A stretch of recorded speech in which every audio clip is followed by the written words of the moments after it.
you're new here, hi, my name is Kim, and really, I am more of a yarny person, but I created this channel to share with you my love of planners, pens, and paper crafts. And you may just saw the previous video where I did an unboxing for this used Planner Perfect cover, and I cannot think of the name of the colorway or the leather right now, but I did go ahead and order the subscription box because I wanted to see what it was all about, and got the month of December, and then I went ahead and got charged for the month of January, and then I canceled after that because honestly I don't think this is something that I'm going to be using. I think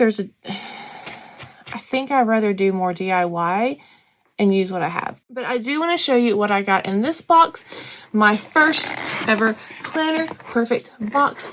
Here we go.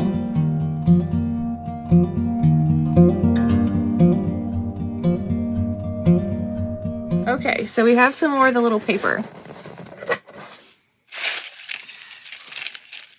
I think it makes it kind of look cute, but like if you have cats and you drop some of this, the first thing they're going to do is eat it. Which we are out in my studio right now, which is away from the cats. It's a separate building than my house, but we do have 5 cats. So I cannot ever open these in the house because I will be finding that later on in ways that are not joyful. So we're going to move that out of the way. Oh, it's attached to some washi.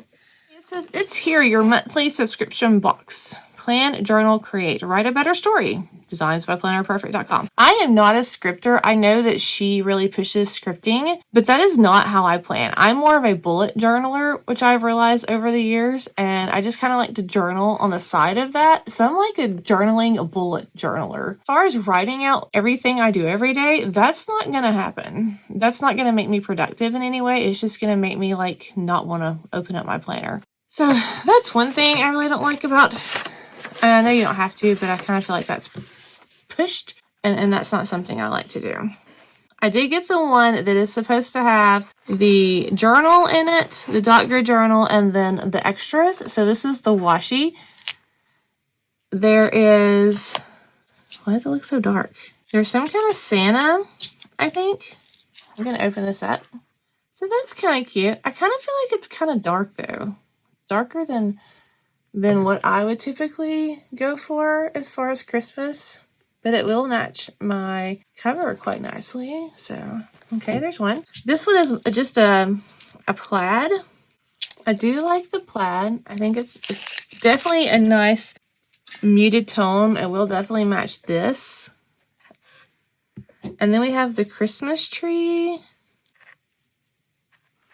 I don't know. I honestly don't know how I feel about this. I'm someone who's very honest with my reviews. And after seeing the bright colors of November and the bright colors of the October box, I just kind of feel like this is a little bit darker.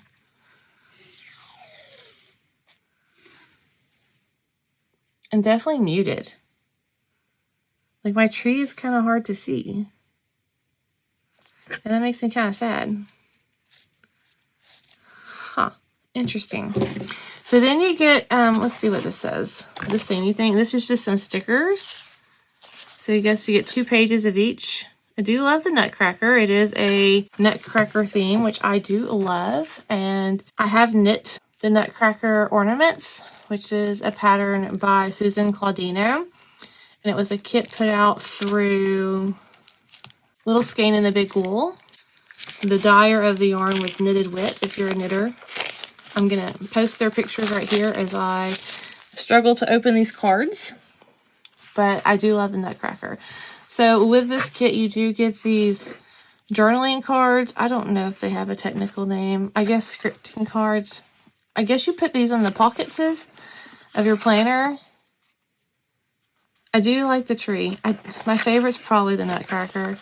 I wish, oh, and the Mouse King. I do love the Mouse King. I like the little calendar. I would definitely use that. And then we have the horse. Okay, those are kind of cute. Okay, and so this is the journal. And I didn't really take a sneak peek because I wanted to see if the journal was going to be the Mouse King. I think the Mouse King might be on the cover. I don't really remember if it's the Mouse King or the Nutcracker was going to be on the other cover, but I'm guessing this is the tree is what's on the actual journal. I like that she uses the red to tie the books together. I like the meaning behind that. I like the cover. I like the page. I like that the pages are white. So my idea with these kind of notebooks is to use it for the monthly journal version of my traveler's notebook, which is why I ordered the Archer and Olive notebook.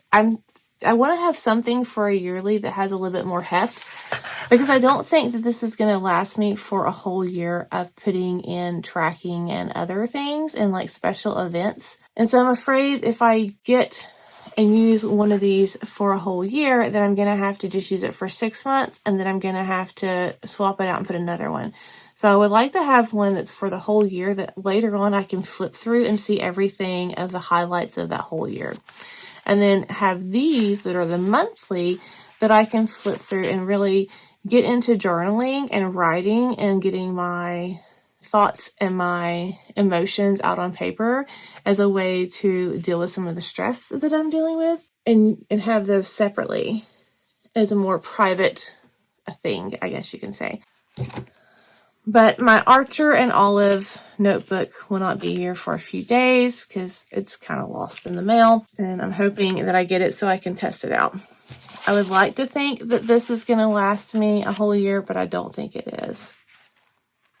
I do appreciate that the paper and the dots are lined up on both sides. I've had some notebooks before in the past where they were a little bit off, and so the dot grid on one side was higher than the other one, and that made me about crazy.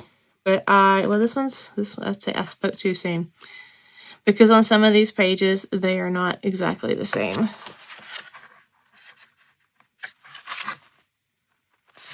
Like they're ever so slightly off, but not enough that should be that big of a deal if I do something with lines across the whole spread. So let's talk about the reality of this for me. And that is, I think I paid around $50 for this. I do have these little cute cards. I love that it's her artwork. I love that she's a watercolorist, and that's where these prints come from. So it's very unique to her and her brand. I love that, and I love that for her.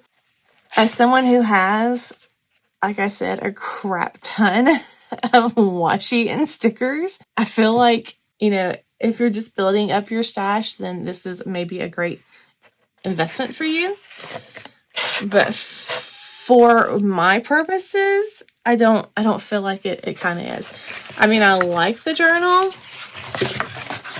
but I think retail on these is, I don't even know. I'll put it down at the bottom. But I remember it being kind of high, I thought, where if I did an Archer and Olive notebook, that's about $30, but it could last me the whole year.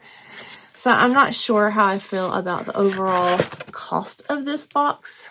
I think I need to get one more before I can really make a decision on that. I do like that the little book comes in a dust sleeve, although when I go to finish this and store it, I'm not going to put it back in the sleeve. It's going to go in a box with all the other ones that I have that I've completed. But I will use that for something else. I mean, this is actually a really great little, when I give out prizes or something to mail off into something. But I don't know how I feel about this $50 box. I don't know. What do you think? Let me know down in the comments. What do you think about the Planner Perfect boxes and their price points? I know I paid like a little bit more because I got the dot grid in my journal. I think it was like $1 or something. But I just have a hard time justifying this box for $50 with all the other stuff I have. I mean, that's half the, I can buy another slightly used planner cover, which I want to do anyways. So I don't know. I would love to hear your feedback. Bye.